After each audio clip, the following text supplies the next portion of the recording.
Hello and welcome to Discover Downtown Stoughton. I'm Derek Westby and we are here at Spry Whimsy Fiber Arts in Stoughton at 168 West Main Street. And I'm here with Ingrid McMasters, the owner.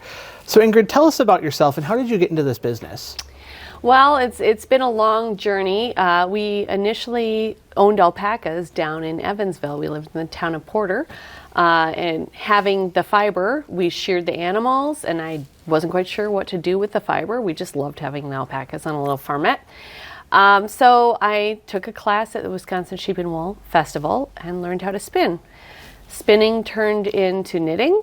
Knitting turned into felting. Felting turned into having a little kiosk, at an art fair. Then eventually we had a store across the street here in the old Citizen States Bank building. And then we grew into this. So it's been a long journey, but everything leads into everything else, yeah. And what year did your store open? So we opened across the street in 2011. So we're coming up on our 12th anniversary in November. We originally started as a month-to-month, just to see how it would work in November, December, November, December. And then that just kind of kept rolling on, and we've just been growing a little bit every month. Yeah. All right. And what is your website? www.sprywhimsy.com. Okay. And you have a large selection of yarn. How do people decide what types of yarn to use for which projects? That's a great question. So it depends on what people are going to make. So the type of yarn that you might choose for, say, a dishcloth is a totally different type of yarn than you might want to wear for a sweater. So most of what we do here in the store all day is help people figure out how you choose what yarn you want for the type of project you want to do, for the skill level that you have, and the budget that you have as well. So we're really very much a service industry, just trying to make sure that we get you exactly what you're looking for and you're happy with the byproduct of what you're making.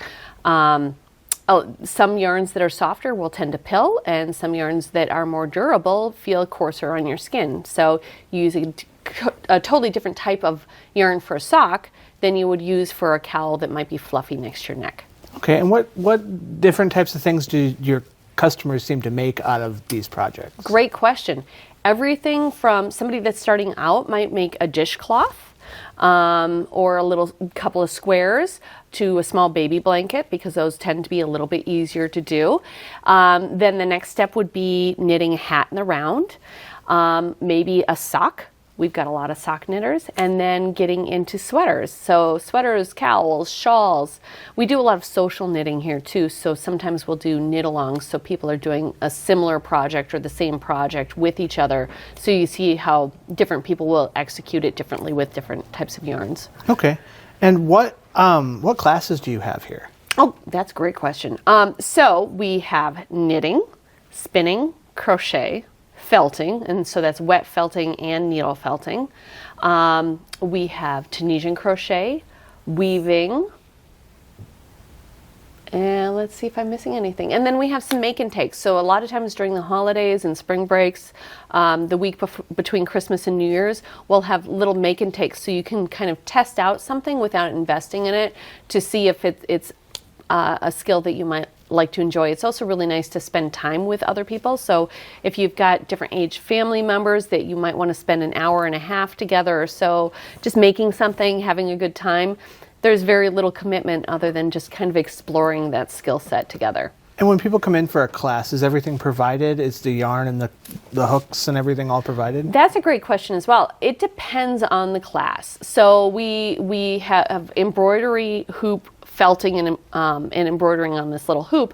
We provide everything and the materials for that class. But if you're going to make a sweater, your size sweater, my size sweater, the taste in yarn, whether or not you like the feel of a particular wool or if you'd rather have cotton next to your skin, that is very specific to the person. So those types of classes, the class includes the pattern and maybe some other things that are informative, and then of course all the teacher interaction and follow-up and help.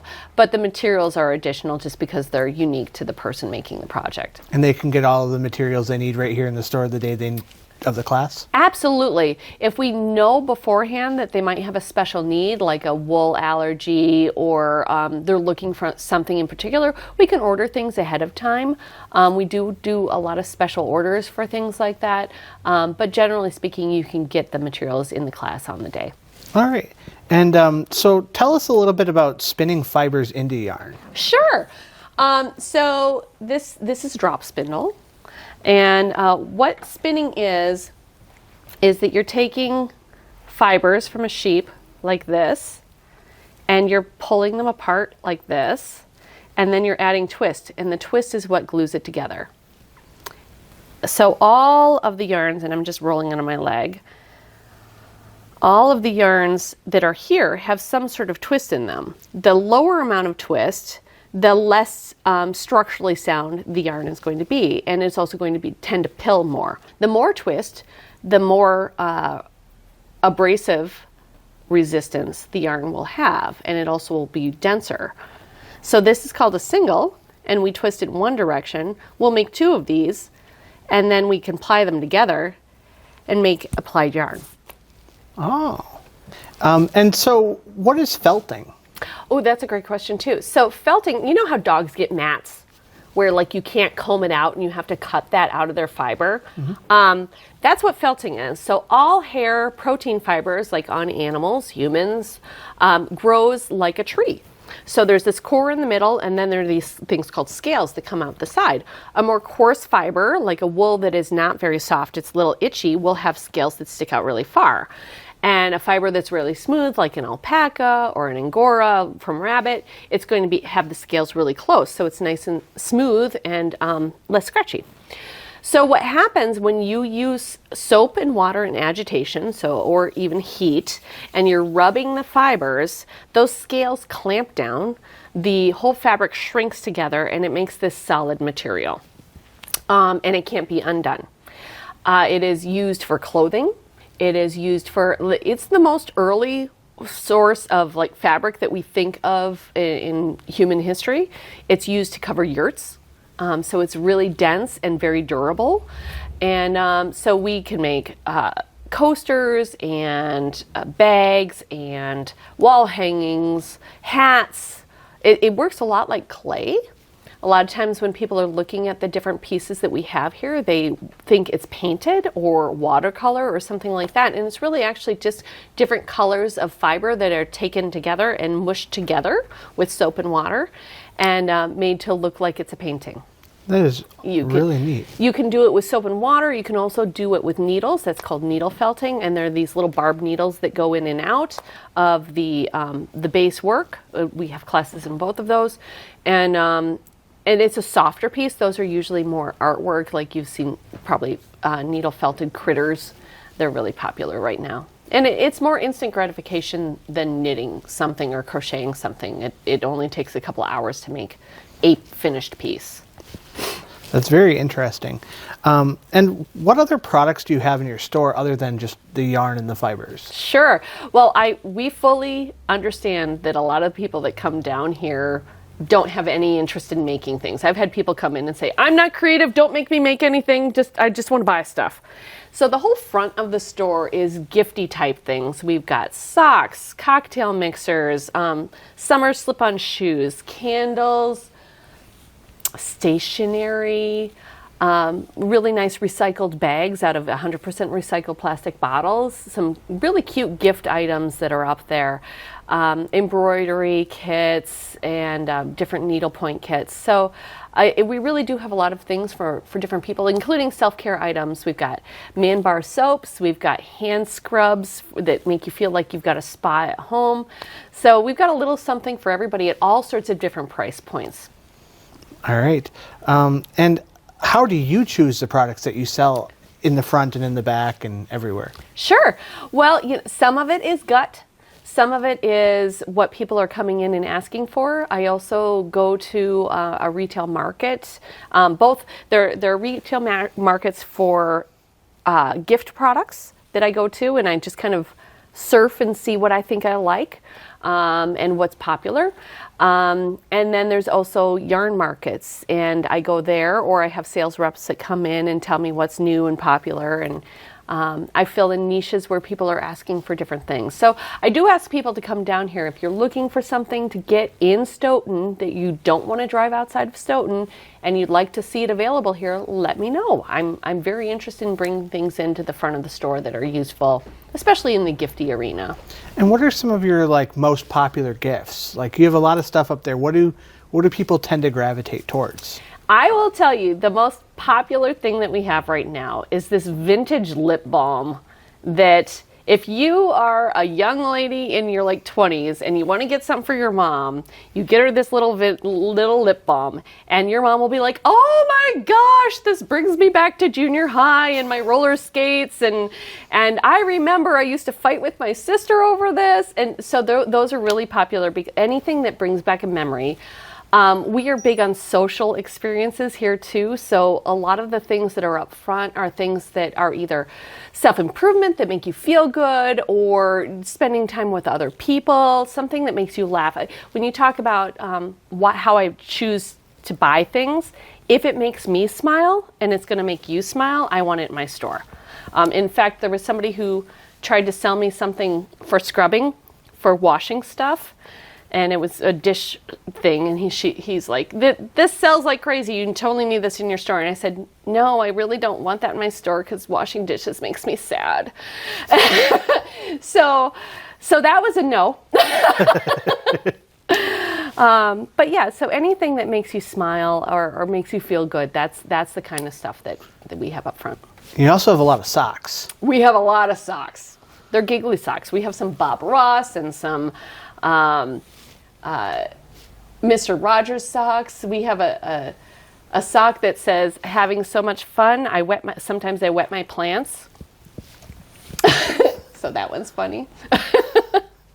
And we have one on pickleball, something about Big Dink pickleball. So they're just fun. They make you giggle. And then we have alpaca socks, which during the holidays, that is our best seller. People love our alpaca socks, and they come back for 3 and 4 pair. And so what's the difference between a normal sock and an alpaca sock? So a normal sock is going to be out of cotton or bamboo, maybe some polyester spandex, so you can throw it in the washing machine. It's your lightweight, normal, everyday sort of sock. An alpaca sock is going to keep your feet a lot warmer. It's definitely not a summer sock. People who have cold feet, neuropathy, diabetes, and any of us that spend any time outside, which, it's the winter in Wisconsin. We spend time outside. So you really want to have the warm socks. So great for hunting, fishing, construction. I've got any of my delivery people, I give them a pair of socks and they come back and get more socks.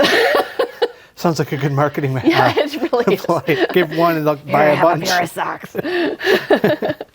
So Ingrid, tell us something interesting about yourself or the store. Sure. So people who come here in here who are fiber artists will usually say, I'm a person who does this, who also does these other things, but there's that first thing you do. I'm a spinner who knits, who's learning to crochet and also know how to weave and felt, and I can support those things. But spinning is really my thing. And so I took a 6-year program from Olds College where they send a teacher out for a week, 5 days, and you learn skills throughout the whole week, and then you have a year to do homework.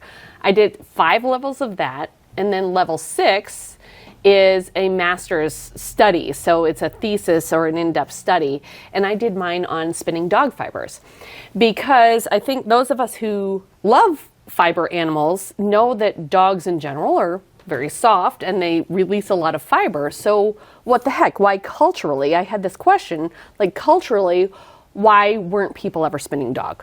Why is that not part of our cultural history as humans? And so I wanted to analyze from a technical perspective what kind of properties dog fibers have relative to other types of fibers. So I sent the fibers in for analysis, just like you would for alpaca or for wool. In order to sell that animal's fibers, I sent them into Yoakum McCall testing labs, and I got all of the information back. I had 19 breeds, 30 samples of 19 breeds, all purebred, all indoor dogs. And the types of dogs that are best for it are going to be your colder weather dogs. So if not a Chihuahua or a Labs with the short fibers. You want something that has that undercoat that releases once or twice a year. Turns out Samoyeds and Great Pyrenees will shed enough fiber to make 2 sweaters every time they shed. So that's twice a year.